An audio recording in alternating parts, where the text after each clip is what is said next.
பாடல்கள் மற்றும் படங்களை பார்க்கணுமா? இப்பவே சப்ஸ்கிரைப் பண்ணுங்க நம்ம கோல்டன் சினிமாஸ். மறக்காம பெல் ஐகானையும் கிளிக் பண்ணிருங்க. சுவாமி,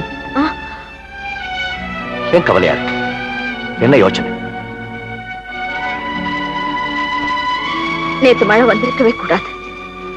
இளமைக்கு கட்டுப்பாடு தேவை. அதை நாம 2 பேருமே மறந்துட்டோம். சிவகாமி, தெய்வ சன்னிதானத்துல மாலை மாத்திக்கிட்டமே, நம்ம மனசை ஒருத்தருக்கு ஒருத்தர் மாத்திக்கிட்டதா தானே அர்த்தம்? இப்ப என் இதையும் உங்ககிட்ட, உன் இதையும் என்கிட்ட. நடந்த சம்பவத்தை நினைச்சு எதுக்காக வருத்தப்படுறேன்? கல்யாணத்துக்கு அப்புறம் இந்த சம்பவம் நடந்திருந்தா அது நியாயம். உன் கவலை எனக்கு புரியுது சிவகாமி. நாளைக்கே நான் மெட்ராஸ் போறேன். நான் பொண்ணை பார்த்து வச்சுட்டேன். நீங்க 2 பேரும் வந்து சம்மதம் சொல்லுங்கன்னு எங்க சித்தப்பாவையும் சித்தி அழைச்சிட்டு வர்றேன். உடனே நம்ம கல்யாணத்தை முடிச்சிடலாம். அதுக்கப்புறம் நம்மளை பத்தி யாரும் ஒண்ணும் சொல்ல முடியாது. ஆமா, நமக்கு பிறக்க போற குழந்தைக்கு என்ன பேர் வைக்கலாம்? இன்னும் 1 வருஷம் போட்டோம், அப்புறம் யோசிக்கலாம். அதெல்லாம் முடியாது. இப்பவே முடிவு பண்ணணும். நமக்கு பிறக்க போறது ஆனா பெண்ணான்னு தெரியல. அதுக்குள்ள என்ன அவசரம்? நிச்சயமா சொல்றேன், நமக்கு பையன் தான் பிறக்க போறான். அவனையும் என்ன போலவே இந்திய விமானப்படையில சேர்த்து பெரிய வீரனாக்கணும். சிவகாமி, தாய்க்குத்தான் அந்த தகுதி உண்டு. சிவாஜியினுடைய வீரத்துக்கும் புகழுக்கும் அவன் தாயார் தான் காரணம். அதை போலவே என்னுடைய மகனையும் பெரிய வீரனாக்கணும். செய்தியா? நாம 2 பேரும் இருந்துதானே செய்ய போறோம்.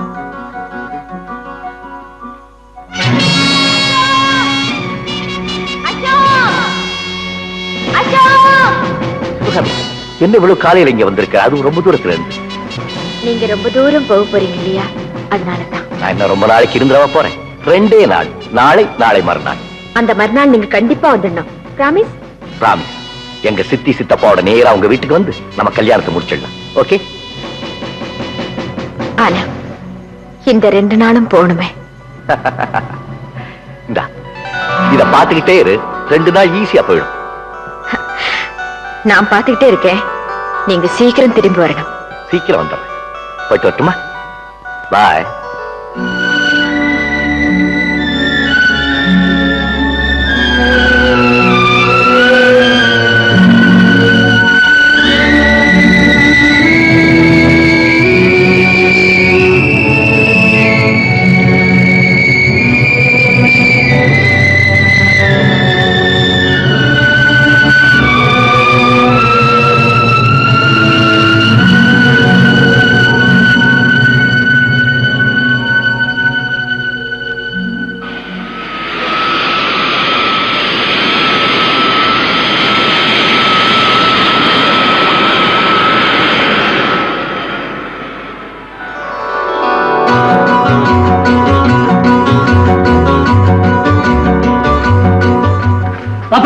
நீ சொன்ன காரியம் எல்லாம் செய்து முடிச்சிட்டேன். சரி, வெளியில இரு.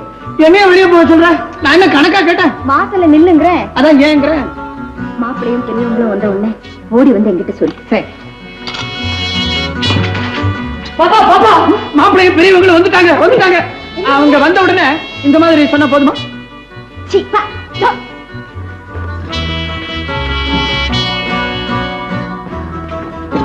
என்ன சிவகாமி, அரேஞ்ச்மெண்ட் எல்லாம் முடிஞ்சிடுச்சப்பா. நான் தான் கொஞ்சம் லேட் பண்றீங்களா? அதெல்லாம் ஒண்ணு இல்ல அப்பா. நீங்க சீக்கிரம் குடிச்சு ரெடி ஆயிடுங்க. அவங்க எந்நேரமும் வந்துடலாம். சரிம்மா. பாப்பா பாப்பா பாப்பா பாப்பா, அவங்கள வந்துட்டாங்க. மறுபடியும் போய் சொல்றியா? ஐயோ, இந்த காலத்துல உண்மையை சொன்னா நம்ப மாட்டாங்களே. நிஜமாவே வந்துட்டாங்க. நிஜமா வந்துட்டாங்க. நீ போய் அப்பா கூப்பிடு. அப்பா, ஐயா. ரகுவா, வாங்க வாங்க. அவங்க வரலையா? அவங்க வர மாட்டாங்க. ஏன் ரகு? சிவகாமி, ஒரு துக்ககரமான செய்தி. என்ன ரகு, என்ன சொல்றீங்க? ரகு, என்னப்பா விஷயம்? அசோக் போன பிளேன் கிராஷ் ஆயிடுச்சுங்க. என்ன? அப்ப அசோக் ஆஸ்பத்திரியில ஆபத்தான நிலைமையில படுத்திருக்கான். நான் உங்களை அழைச்சிட்டு போறதுக்கு தான் வந்தேன். வாங்க சார். மாமா,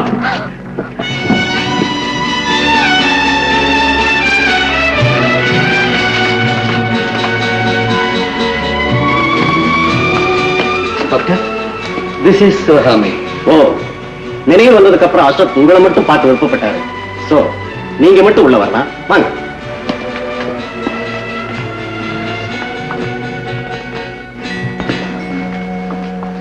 flight lieutenant Ashok. Flight lieutenant Ashok. Sivakami வந்திருக்காங்க. நீங்க 2 நிமிஷம் தான் பேசலாம். சிஸ்டர்,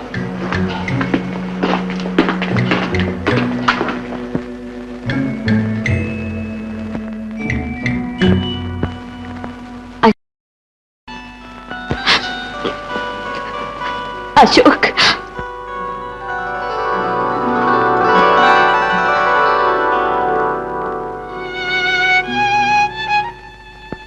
சிவகாமி, பிளைன் பத்தி எரிஞ்சு கீழே விழுகிறப்ப உன்னை பார்ப்பேன்னு நான் எதிர்பார்க்கவே இல்லை. இப்ப நான் உயிரோட இருக்கேன். ஏன் தெரியுமா? உனக்காக, நம்ம மகனுக்காக. சிவகாமி, என் கனவு உனக்கு ஞாபகம் இருக்குல்ல? எனக்கு பிறக்க போற செல்ல மகனை என்ன மாதிரியே இந்திய விமானப்படையில பைலட் ஆக்கணும். நிறைவேற்றிய எல்லா கனவையும் நம்ம 2 பேரும் இருந்துதானே நிறைவேற்றி வைக்க போறோம். நான் உயிரோட இருக்க போறதில்ல. நீ இருப்ப. என்னால என் மகனை பார்க்க முடியாது. அப்படி எல்லாம் சொல்லாதீங்க. நீங்க சீக்கிரம் குணமாயிடுவீங்க. சிவகாமி, என் கண்ணெல்லாம் இருண்டுகிட்டே வருது. ஏதோ ஏதோ ஒரு கருப்பு உருவம். அசோக், ஏதோ ஒரு கருப்பு உருவம் என்ன நெருங்கிட்டே இருக்கு. அசோக், சிவகாமி, உங்க அப்பாவை கூப்பிடு பிளீஸ். உன்னை நான் கல்யாணம் பண்ணிக்கிட்ட விஷயத்தை உங்க அப்பா கிட்ட நான் சொல்லணும். சீக்கிரம் கூப்பிடு. அசோக், நீங்க ஓய்வு எடுத்துக்கங்க. ஏன் இப்படி துடிக்கிறீங்க? என் துடிப்பு அடங்கறதுக்குள்ள உங்க அப்பா கிட்ட நான் உண்மையை சொல்லணும். சீக்கிரம் கூப்பிடு. சீக்கிரம். அப்பா, சீக்கிரம் வாங்க. அசோக், அசோக், என்ன அசோக்? டாக்டர், சிவகாமி சொல்லுங்க. அசோக், ஜெய் ஹிந்த். அசோக், அசோக், அசோக், அசோக்.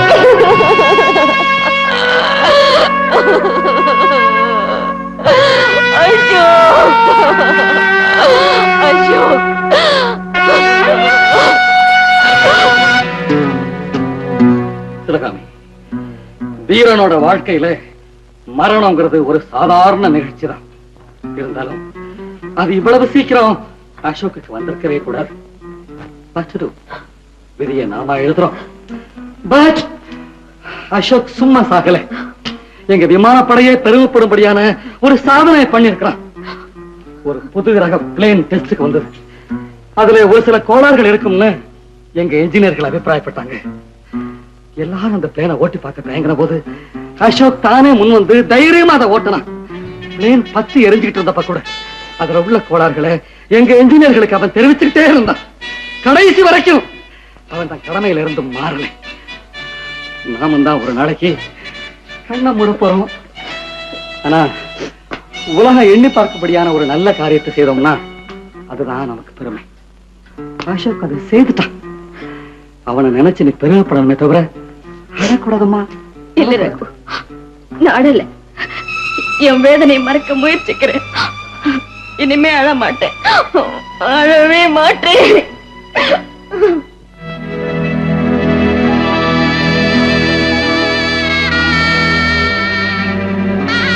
நிம்மதியான இடம், அழகோ அமைதியும் நிறைஞ்சிருக்கு. அமைதியான இடம் மட்டும் இல்ல அசோக். நீங்க எதையாவது மனசுல நினைச்சுக்கிட்டு இந்த இடத்துல காசு வீசினா நீங்க நினைச்சது நிறைவேறும். நிஜமாவா? என் மனசுல ஒரு ஆசை இருக்கு. அது நிறைவேறதா பார்க்கலாம். ஆமா, என்ன நினைச்சீங்க? அத உன்கிட்ட சொல்ல மாட்டேன். ஆமா, நீ காசு வீசல, உன் மனசுல எந்த ஆசையும் இல்லையா? உங்களோட ஆசைதான் என்னோட ஆசையும்.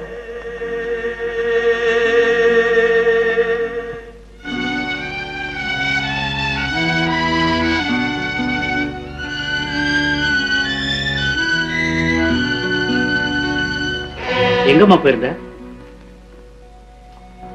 அம்மா, குடுக்கிறவன் எவனோ அவனே பறிச்சுக்கிறான். அவனுக்கு குறுக்க நிக்க நமக்கு சக்தி கிடையாது. வீணா கவலைப்பட்டு என்னம்மா பிரயோஜனம்? அப்பா, உங்ககிட்ட ஒரு முக்கியமான விஷயம் சொல்லணும். ஏம்மா இருட்டாக்கிட்ட? என் வாழ்க்கையே இருண்டு போச்சுப்பா. என்னம்மா சொல்ற? அப்பா, நான் தாயாயிட்டேன்ப்பா. என்னது? என்ன மன்னிச்சிருங்கப்பா. அழாதம்மா, அழாது.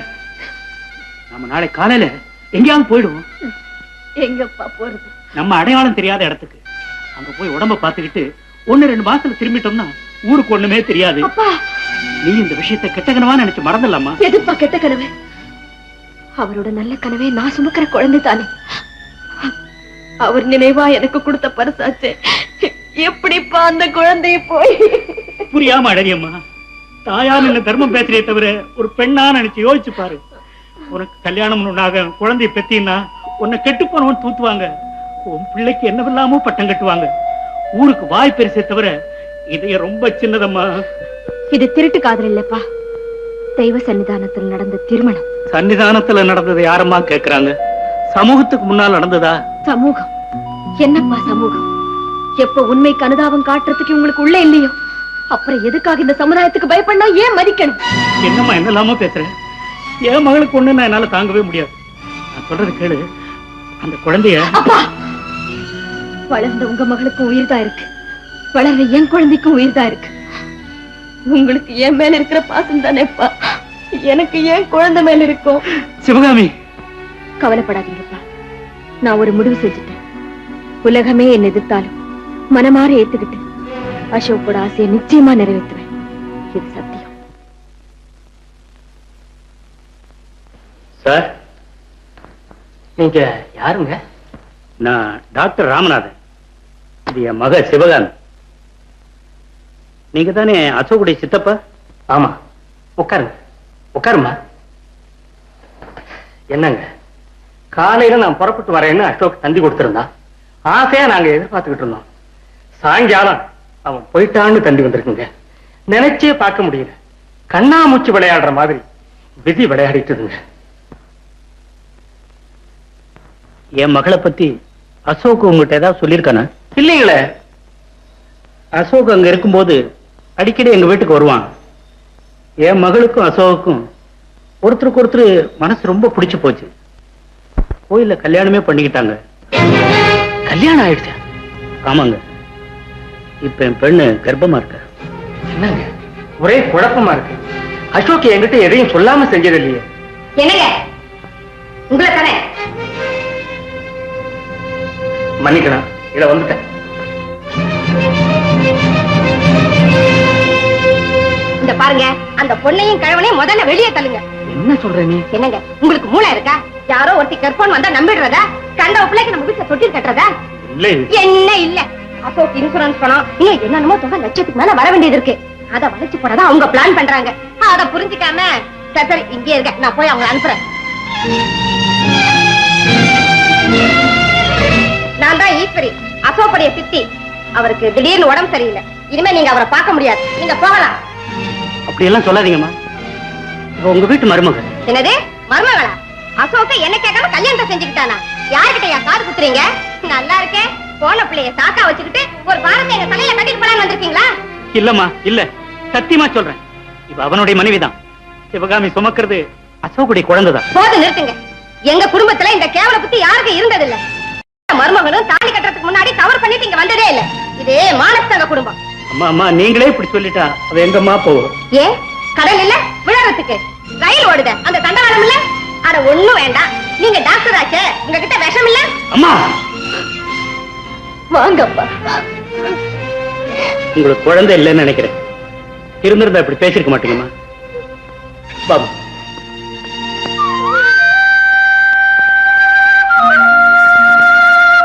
உட்காருமா.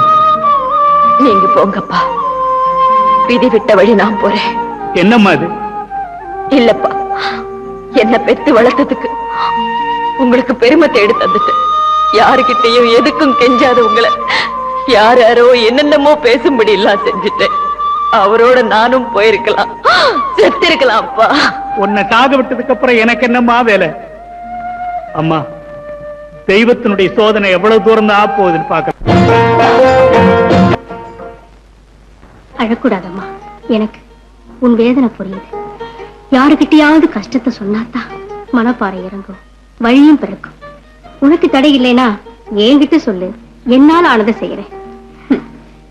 தெய்வமே கைவிட்ட பின்னால யாரால என்ன செய்ய முடியும்? இருந்தாலும் உங்ககிட்ட சொல்றேன் சிஸ்டர், எல்லாத்தையும் சொல்றேன்.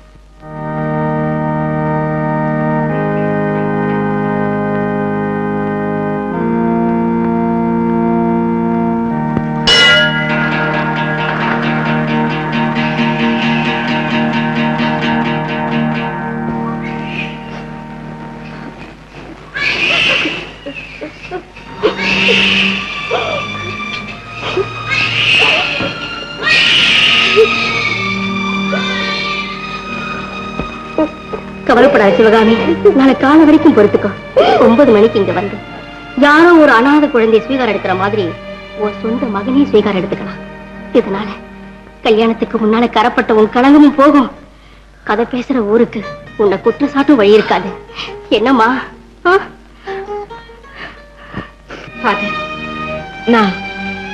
நான் ஒரு குழந்தைய ஸ்வீகாரம் எடுத்துக்கலான்னு முடிவு பண்ணிருக்கேன். இந்த வயசுலயா? என்னம்மா, உனக்கு கல்யாணம் ஆயிடுச்சா? இல்ல. என்னம்மா ஆச்சரியமா இருக்கு. கல்யாணம் ஆனவங்க தான் பிள்ளைங்க இல்லையேன்னு வாரிசுக்காக இங்க வருவாங்க. ஃபாதர், நான் ஒரு அனாதை. ஏதோ பிற்காலத்துல உறவை சொல்லிக்கிறதுக்கும் நான் கஷ்டப்பட்டா என்ன காப்பாத்துறதுக்கும் ஒரு சொந்தம் கிடைச்சதுன்னா அது நல்லது தானுங்களே. அதனாலதான் நான் இந்த முடிவுக்கு வந்தேன். அதுக்கு கல்யாணமா பண்ணிக்கலாமே. அந்த பாக்கியத்துக்கு நான் கொடுத்து வைக்காதவ ஃபாதர்.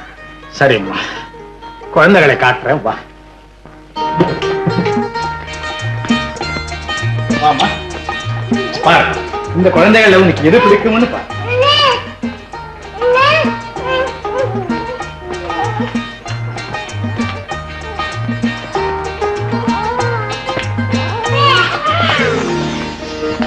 ஃபாதர், இந்த குழந்தை எனக்கு ரொம்ப பிடிச்சிருக்கு. பச்சை பிள்ளையாச்சம்மா, வளர்க்கிறது கஷ்டம் இல்ல. பரவாயில்ல ஃபாதர், என்னமோ இந்த குழந்தையை பார்த்தா என் பிள்ளையை பார்த்த மாதிரியே இருக்கு. ஒரு இனமறியாத பாசம். நான் இந்த குழந்தையை ஸ்வீகாரம் எடுத்துக்கிறேன் ஃபாதர். சரிம்மா, உன் இஷ்டம். சரி சார், குழந்தைய வாங்கி நீ என் கூட வா.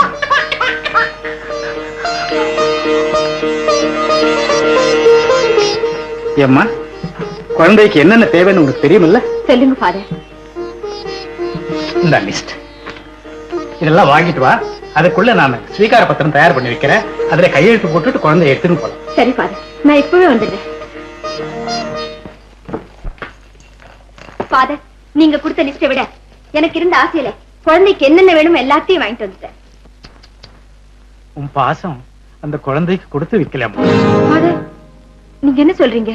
குழந்தை வேற இடத்துக்கு ஸ்வீகாரம் போயிட்டான். ஃபாதர், அது எப்படி நடக்கும்? கேட்டதுனா வாக்கு கொடுத்தது என்கிட்ட. தேவனோட வாக்கு பிரச்சாரம் பண்ற நீங்களே இப்படி வாக்கு தவறலாமா? எங்க என் குழந்தை?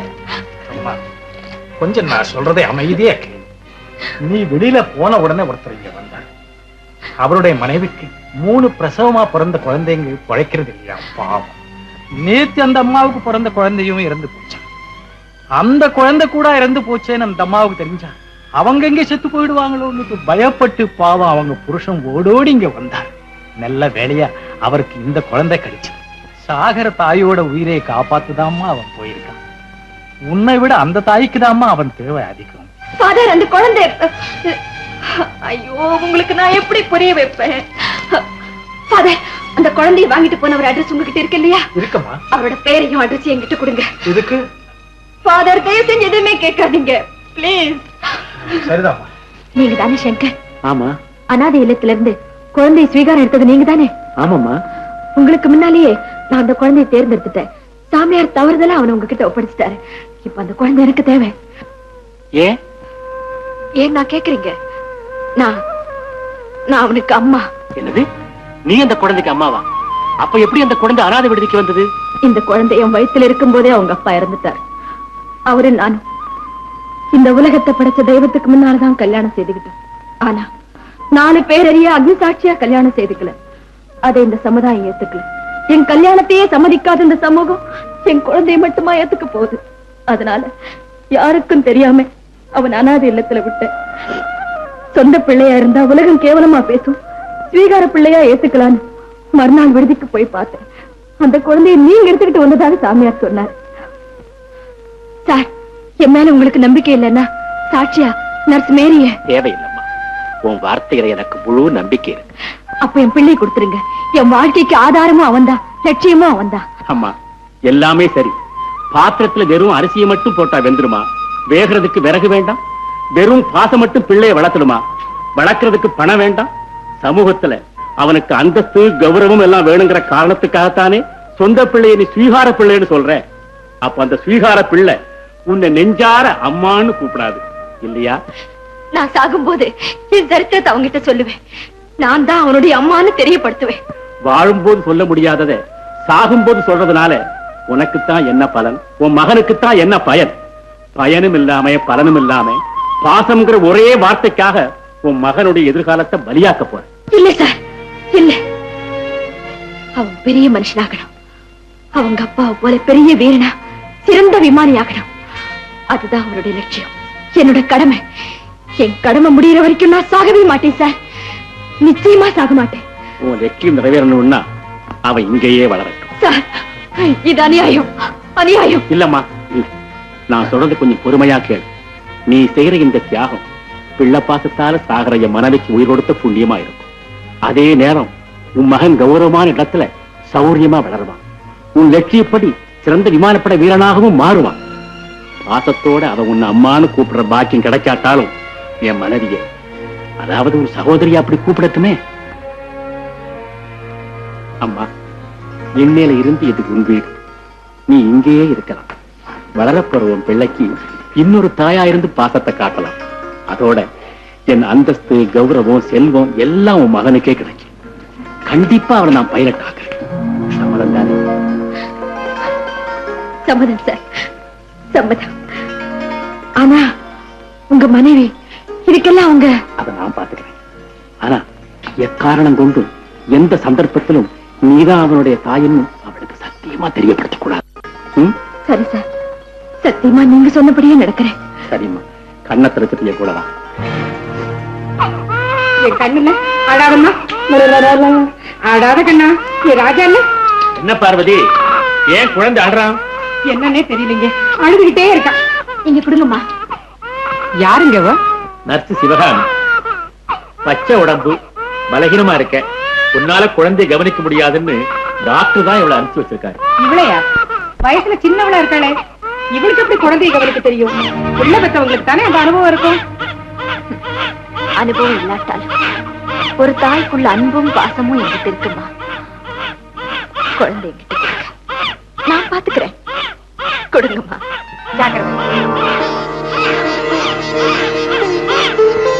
அடடே, பய அழுகை நிறுத்திட்டானே. பார்வதி, இருக்கிற நர்சுகளுக்குள்ள இவதான் திறமசாலின்னு டாக்டரே தேர்ந்தெடுத்து அனுப்பிச்சிருக்காரு. இவளுக்கு யாரும் இல்ல, குழந்தையை கவனிக்க கூடவே இருப்பா. ஏம்மா, நம்ம குழந்தைக்கு என்ன பேர் வச்சிருக்கீங்க? ஆனந்துங்கிற பேர் எனக்கு பிடிச்சிருக்கு. ஆனந்த், பொருத்தமான பேரு. ஆனந்த் ராஜா, நீ எப்பவும் எந்த கவலையும் இல்லாம ஆனந்தமா இருக்கணும். ஆமா, என் கண்ணு, என் ராஜா. சரி சரி, போறோம். குழந்தையை கொடு. வேணுங்க போது கூப்பிடுறேன், வரலாம். இவாமா, தங்குற ரூம காட்டுறேன்.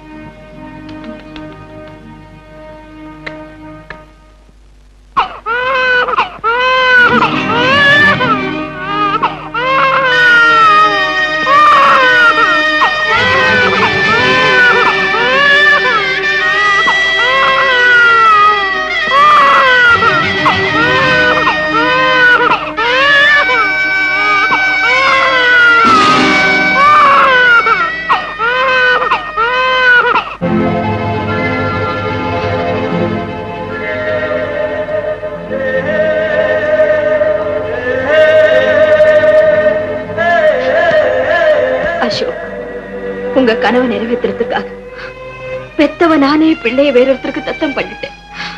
குழந்தைக்கு பக்கத்துலதான் இருக்கேன். ஆனா அம்மாங்கிற முறையில கொஞ்சம் மகிழவோ நெஞ்சில சுரக்கிற பாலை கொடுக்கவோ எனக்கு உரிமை இல்ல.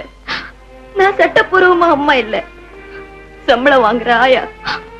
ஆமா அசோக், நான் ஆயா. இல்லம்மா, இல்ல.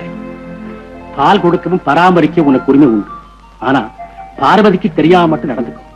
கிணறு வெட்டி அந்த தண்ணியில பயிர் வளர்க்கிறோமே, அதை விட வானத்திலிருந்து பொழிகிற மழையில வளருதே அந்த பயிருக்குத்தாமா வளமும் உண்டு, செழிப்பும் உண்டு. இந்தா